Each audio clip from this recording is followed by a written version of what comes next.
Nageenyi keenya kan kabajaa bakkuma isin jirtanitti sinaa qaqqabu. Kun qophii dambalii jaalalaa kan torbaniin yeroo kana isin bira qaqqabudha. Qophiin dambalii jaalalaa kan torbanii yeroo kana isiniif dhiyeessinu qabiyyeewwan garagaraa qabatee kan torbanii yeroo hundumaa isiniif dhiyeessinu qiqindeeffatee kunoo qarqabasaa galaa galeeffatee isiniif dhiyeessuudhaaf OBN Studiotti argamnee jira. Marree isin ammoo qophiilee keenya dhaggeeffattanii yaada keessan nuuf kennuudhaaf 02211000860 fi 02211000861 nuuf bilbilaa akkasumas karaa ergaa gabaabaa 8330 yaada keessan nuuf barreessaa isiniin jenna. Kanneen xalayaan ergadhaa jettaniif ammoo toorritti isin xalayaa keessan nuuf ergitan djobskbk@gmail.com fi karaa lakkoofsa saanduqa poostaa keenyaa 2919 irratti qophii dambalii jaalalaadhaaf jettanii yoo nuuf barreessitan kallattumaan nu qaqqaba. Warreen qaamaan dhufeen waa'ee jaalalaa haasaadhaa ofuma kun xalayaa jechoota mimmiidhagoodhaan barreessee jaalallee koo bira qaqqabsiifadhaa walalus nan qabaa warreen jettaniifis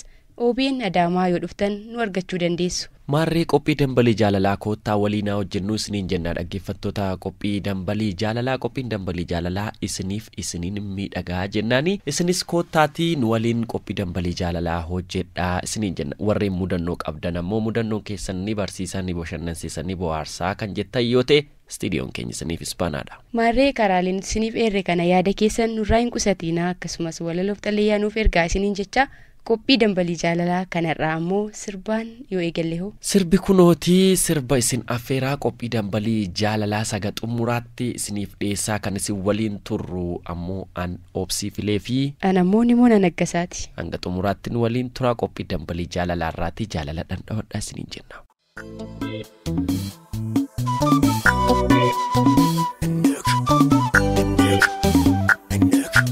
Sirbaan bu'aarreetti kan nuti deebinee dhufne kabajamtoota dhaggeeffattoota keenya. Marree isinis akka sirba nuti isin affeerreen bashannantan homaa shakkiin qabnu kanadhaansuudhaanis mijuun qophii dambalii jaalalaatiin isiniif qabannee dhiyaannee jirru hedduutu jira. Mijuun itti aanu ammoo mijuu walalootii walaloon nuti isiniif qindeessines kunooti. Marree warreen bakkuma teessanii nu dhaggeeffachaa jirtan anis waa'ee jaalalaan qalamaaf waraqaa walitti buusee jechoota jaalalaa tarreessa warreen jettanis nu dhaggeeffadhaa ittis qophaa walaloo nuuf affeeraman waliin turtii gaarii qabaadhaa.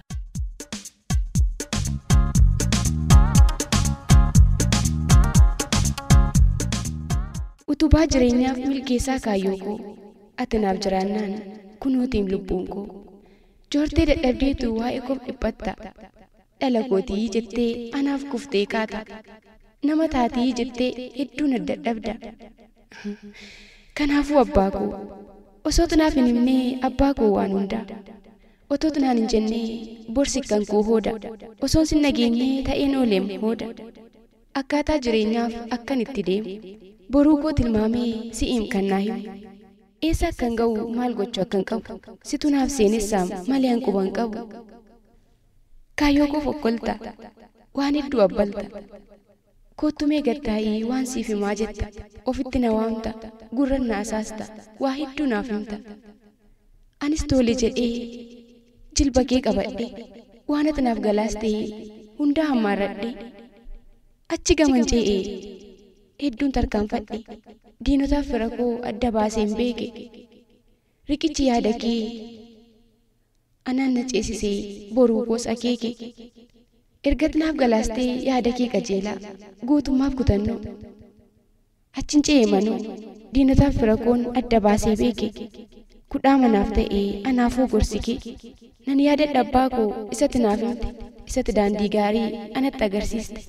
Harka na qabattee naan fudhattee baatee isatti naannoftee daarii gamaa ceetee gamanas deebitee ilaamee mucaa koo daangaan lafa keenyaa kunoo isa kana jettee naan deemmattee na laalchistam seena inni kun birbirsaa gamaan ammoo laaftoo kanafis hedduudha himeen fixuu manoo icciitii naaf himta akka riyyaa cimaa miiltoo garaa kiyyaa waan hedduu naaf taata yoo ani hin jirreefuu ormi sin guyyoomsiin gorsa koo dagattees nyamni si hin cabsiin naan jettaam abbaa koo ormi yoo si sobee hamileessi bu'a jecha koo har'aatu seenaa sitti ta'a jettee keekkichiisaan waa hedduu naaf himta daangaa lafa keenyaa mukeen hin daangessi yoo roorroon si falmee ejjennoo kee cimsi keessa miti jedhi yoo sitti falmanis tasarka laattee maqaa nan balleessin.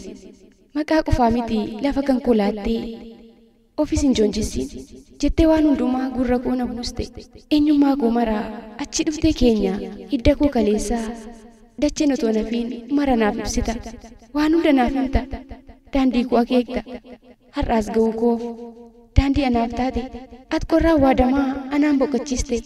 Akkan sin wallaallee akkan eenyummaa koo takkaayyuu hin daganneef akkan kan kee ta'uu koo afaan hin buufanneef. Jechi kee galaa koo yaadni kee utubaa koo naaf ta'eera naafuu naaf ta'e manaafuu. Jiruuf jireenya koo gorsa kee galaastee ani sirraan kaanne gorsi kee na baase. Abbaa koo sacimaa abbaa koo sabboonaat waa'ee jireenya koo waa'ee eenyummaa koo hidda koo kaleessaa qaccee eenyummaa koo anatti agarsiise. Kanaafuu oolmaan kee maaliree abbaa koo yoo maal sin jedhe immoo baaree oolmaan kee ati naaf jiraadhu lubbuun naaf dheeradhu ammas dhugaan dhabiin dhugaa naaf argadhu. Anaaf gorsi kee egaa naaf ta'eera galaa siif ammoo yoomiyyuu kabajaaf ulfinni jireenyi siif mala. Anaaf karoorri kee naaf ta'eera daandii waaqni si naa eegu sin argatiin badii. Waaqni si naaf haa eegu sin argatiin badii.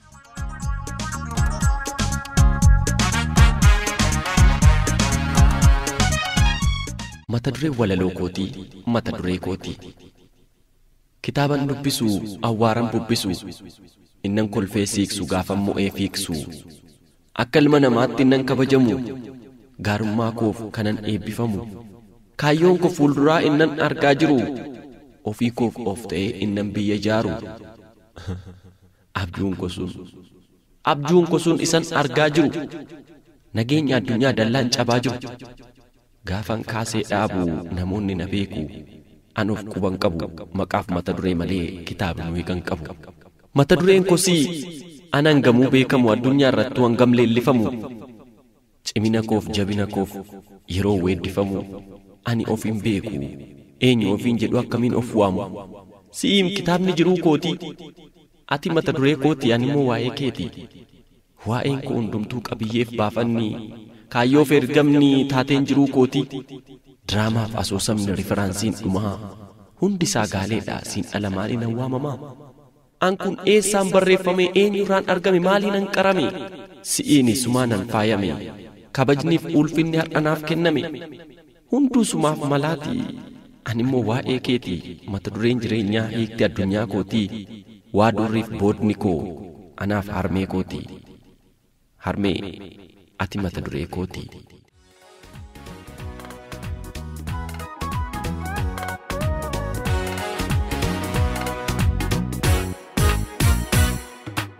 Hedduun keessan qophii dambalii jaalalaa yeroo dhaggeeffattan keessattuu walaloo yeroo isiniif dhiyeessinu isinis teessanii yaada keessan keessatti walaloo barreessaa akkasumas ammoo ergaa walaloo irraatiinis waa'ee jaalallee keessanii yaadaa akkasumas waa'ee haadhaa fi abbaa keessanis yaadaa akkasin turtan abdii qabna. Erga walaloo dhaggeeffattanii kaatanii ammoo dandeettii walaloo keessanii qoruudhaafis warreen walaloo barreessuu yaadattanii walaloo barreessuutti kaatan hedduun keessan akka jirtan abdii qabna. Maarree walaloo barreessitan kan ammoo biratti hin hambisatinaa kootaa dhaggeeffattoota qophii dambalii jaalalaatiif qoodaa isiniin jenna. Maarree egaa warreen qophii dambalii jaalalaa dhaggeeffataniif qooduu qofa osoo hin taane warreen jaalallee keessaniif dubbatachuu barbaadaniifis daandiin kunooti isiniin jecha ammallee qophiin dambalii jaalalaa mijuu kan hafe qaba. Eeyyeen ammas goleewwan arfan Oromiyaa irraatii kan dhaggeeffattoonni keenya nuuf ergan keessaatii mijuun dambalii jaalalaa keessatti qabannee jirru kan isiniif dhiyeessuuf jennu xalayaalee har'aaf dabaree qabatanidha. Xalayaaleen har'aaf dabaree argatanis kunootii isin ammallee turtii gaarii OBN waliin qabaadhaan ammoo affeerraa keenya kabajaati.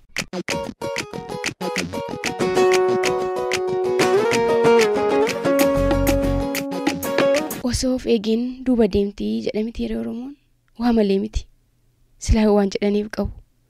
Osoo akka kaleessaa ta'e har'i hin jiru ture. Osoo warri jedhan ammoo warra har'aa waa ilaalanii isa fuulduratti ta'us tilmaamanii waan murteessinetu osoo jechuun itti baay'ata. Anis waa malee osoodhaan hin eegalle dubbii koo nagaa koo sin daganne nageenyi koo kabajaa bakkuma sin jirtanitti isin biraa qaqqabu.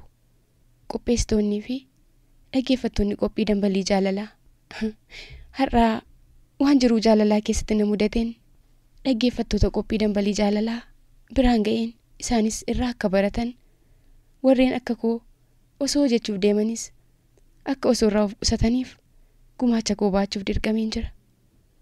Akkas ture. Waan addunyaa kanatti waaqni ganamumaan uume jaalalli kan eessumaayyuu eenyu biraa dhufu otoo hin taane kennaa waaqaati. Garuu ammoo jaalala akka argetti kan itti taphatuuf akka koo osoo jechuun hin hafu. Kan jaalalaaf kabaja kenne ammoo itti gammaduunsaa shakkiin qabu. Guyyaan maalummaa jaalalaa hubadhee jaalalattis harka laattadhe irraa kaasee waa hedduun baradhe, waa hedduus ofirratti hin arge. Egaa namni jaalalaaf namatti dhiyaatu nama garaa garaa ta'uu mala. Haalaan, bifaan, amalaanis namoota garaa garaa ta'uu malu.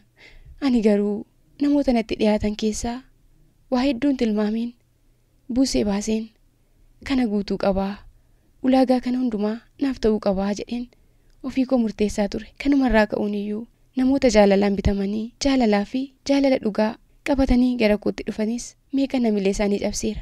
Jaalalli anaaf hiika hedduu qaba ture. Jaalalaaf garuu hiika inni sirriin jaalaluma mataasaa jaalala jaalalaan bituu ture. Anaaf garuu akkasitti naaf hin hiikamne. Qabeenyaaf bifatu jaalala ta'e natti mul'ata ture. Anis kanumaan nama madaaluun namoota jaalala dhugaa naaf qaban hedduu dhabe. Kaan ammoo qabeenyaan itti dhiyaadhee hedduu miidhame. Sana kaasee fixuuf yerootu nan ga'u. Garuu har'a waa jechuun barbaada. Nama baay'ee na jaallatu maqaa kabajaa barsiisaa fedhasaa. Anaaf ammoo barsiisaa jaalalaa koo isa kabajaa natti dhiyaatee hiika jaalalaa na barsiise. Akkasiin jechuun barbaada. Fedhoo koo hedduu dogoggortuudha, hedduu balleessituudha. Ofirratti beekeen jira. Kaleessaa waa hedduudhaan nama tilmaameen nama irratti daba hojjechaa ture. Jaalala dhugaas argachuu dadhabee ture. Guyyaan sitti dhiyaadheerraa garuu hiika jaalalaan baradhe. Atis akka warra kaanii isheen jaalala daldaltii, isheen jaalalaaf oddoon qabdu osoo naan hin jedhiin anatti dhiyaattee akkuma maqaa kabajaa keetii barsiisaa jaalalaa kunaaf taatee na waliinis jireenya gaarii eegaltee turte. Si waliin jiruu gaarii jiraachaan ture. Garuu ammoo har'a baaseen dubbadhaati amalin dulloomuu akkuma jedhan otoo ati waan tokko natti hin balleessin. Amalli koo ganama na barate sun sirraa akkan fagaadhu na taasisee jira.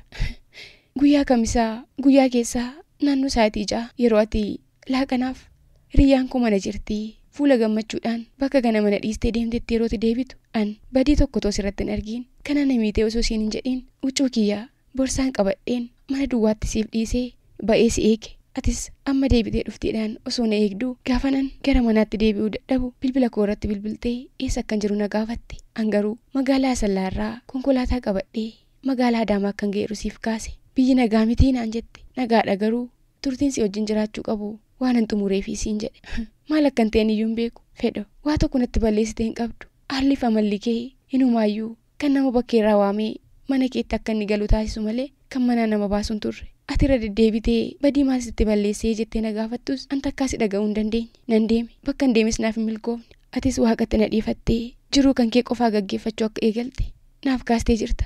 Hedduun of goyomse, hedduunis ofiin taphadhe. Hanga miilli koo naaf eeyyamuu deemus fakkaattii keen arganne. Dhugumayyuu akkati yeroo mararra deddeebitee na gorsitu jaalalaan akka bitamuun arge. Har'a garuu hanga miilli koo na deemsisee deemee eenyummaa kee fi halaaf amala kee yaadadheen ofirra gattaa'ee boo'aa jira. Xumura irratti wanta siin jedhu yoo jiraate fedhoo koo hedduu balleesseera. Badii qaba. Badii koof dhiifama naaf gootee akkuma kaleessaa fuula haaraa yoo na simatte gammachuun ani qabu daangaan qabu an nama lammaffaa dhalateedha. Yoo sana ta'uu baates akka obboleettii keetti na gorsitee badii koo kana maraaf garuu dhiifama akka naaf gootuun si gaafadha. Ati nama kabajamaa, nama gadduu fi waa'ee koof dhiphachuun siif hin malle turte. Badii kan koon garuu sirraa fagaadhee har'a ammoo akka ilmoo haadharraa kaattee haadhatti deebi'uuf iyyituutti iyyeensi barbaadaa jira. Deebii kan keen eeggadha. Akkati garaa naaf laaftee karaa bilbila koos ta'e karaa qophii kanaan yaada keenaaf ibsitu hawwiinan si eega. Hedduun si jaalladha. Sin kabaja. Hiriyaa koo duraanii barsiisaa Fedhasaa Lammii magaalaa Asallaatti kan argamtuuf hiriyaa kee duraanii kan fedhii isheen si dhiistee deemte ana birqii ishee waamiiti magaalaa Finfinneerraa.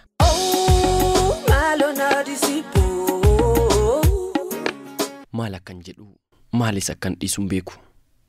Akkamittan jaalala siif qabu sirriitti siif ibsuu danda'a. Na dhibe. Maaliif yoo jettee jaalalli ani siif qabu sin jaalladhaa jedhee waan afaaniin dubbadhee itti quufu miti. Jaalala jecha afaan irra darbee jaalala bu'aaf faayidaa irraa bilisa ta'een siif qaba. Baay'een si jaalladha. Baay'een si dheebodha. Aduu koo ati anaaf kennaa kooti kan waaqni na badhaase badhaasa rabbirraatii naaf kennamtedhaati. Fedhii koo ati kana qofaa miti jechan ittiin si ibsutu na rakkisaafi malee ati anaaf jaalallee kushee dhugaadha. Ati waan hundaa kooti waan hundumaarras hin jaalladha. Hunda caalaas sittan gammada sittan boona. Aduu anaan waan hundumaa caalaa kan na dhibu jalqaba yeroo dhuma wal jaallannee utuma waa'ee walii keenyaa hin beekiin akkuma bilbila wal jijjiirreen atis maqaa koo anis maqaa kee fedhii koo jennee qabannee guyyaa biraa immoo bilbila keenya keessatti anis kan kee atis kan koo arginee wal raajeffanne sanatu na dhiba. Maaliif akka ta'e hin beeku. Yaanni nuti waliif qabnu wal fakkaata. Keessumaa immoo gaafa ani aduu koo utuu amma nama qabeenya qabu argattee anaan dhiiste abbaa qabeenyaa sana jaallatta miti siin jennaan. Utuma ati rakkatteeyyuu si faanaan karaarrallee ta'u jiraadha malee sirraa addaan hin ba'uu yeroo ati naan jettu baay'ee keessi koo sitti na gammade. Akka ati jaalala dhugaa naaf qabdu baree baay'een si raajeffadhe. Fedhii koo bara kana namatu dhibee miti. Namni sin jaalladhaa namaan jedhus dhibee miti. Namni bifaan tolee dhaabbiin isaas nama hawwatu baay'een guuteera. Dhiirris shamarris jechuu kooti. Garuu baay'ee waan nama dhibu nama dhugaan nama jaallatuu fi kan jaalala dhugaa namaaf qabu hin jiru. Hunduutu jaalala dhugaa namaaf hin qabaatiin nama jaalala dhugaa isaaf qabu barbaada. Kun immoo jaalala toon ta'in fakkeessaadha. Bifaa fi qabeenya ilaalee hallayyaa wal naqee wal biraa deebi'a. Aduu koo yeroo darbe akkamitti akka wal arginee ni beekta. Qabsoo meeqa keessa dabarree akka ijaan wal arginee fi ijaan wal arginees lamaan keenya waan akka nama abjuu ta'e irribaa ka'eetti daandii gubbaa irratti ija keessa wal ilaalaa takkaas walitti maramaa waan walii jellu akka wal laalleen dagan. Kun hundiyyuu akka jaalala dhugaa nuti waliif qabnu ragaa nuuf ba'a. Aduu koo ammas baay'een si jaalladha. Ati baay'ee bareedda. Homaa tokkoyyuu komii hin qabdu. Luuccaan mataa kennee adda keerratti gad jigee ciisu.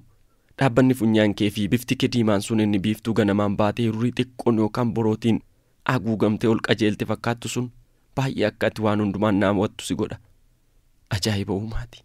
Yoom kanaan dhumaree ilkaan kee adii wal qixxaatanii karaa hundumaa walitti sissiqanii akkuma nama harkaan miidhagsee dhaabeetti fuulduraan kaarruu qeenxeetiin xiqqoo balbala banatee kan nama ilaalu sun hundumaarraatiyyuu adda si godha. Aduu koo anaan garuu kan hundumaa caalaa baay'ee kan na dinqu amala ishee akka gugee garraamii sanatu hundumaa caalaa qalbii koo na raasa. Yeroo waa si mari'adhus sagalee kee akka ulullee sanaan kulkultee tole fedhii koo yoonaan jettu waan ansiif ta'u wallaaleen lubbuun koo na dhiphatti fedhii koo waa'ee kee waa hedduu jechuu nan danda'a. Garuu immoo jechaan waan dhumu miti jedhee jalqabumarrayyuu sitti madheera. Fedhii gaafan deebi'ee ijaan si argu waa hedduu waan an sitti munan qaba. Jaalala koo isa onnee koo keessaatii na argu kana hundumaa baaseen sitti odeeffadha. Gaafa sana amma makkan si jaallus baaseen sitti agarsiisa. Hangasittuu iji nagaa wal nu argu. Ana jaalallee kee magaalaa Finfinneetti kan argamu Gaaddisaa Nadhiisaati. Jaalallee koo kanan baay'ee jaalladhu Adaanuu Alamaayyootiif bakka jirtutti.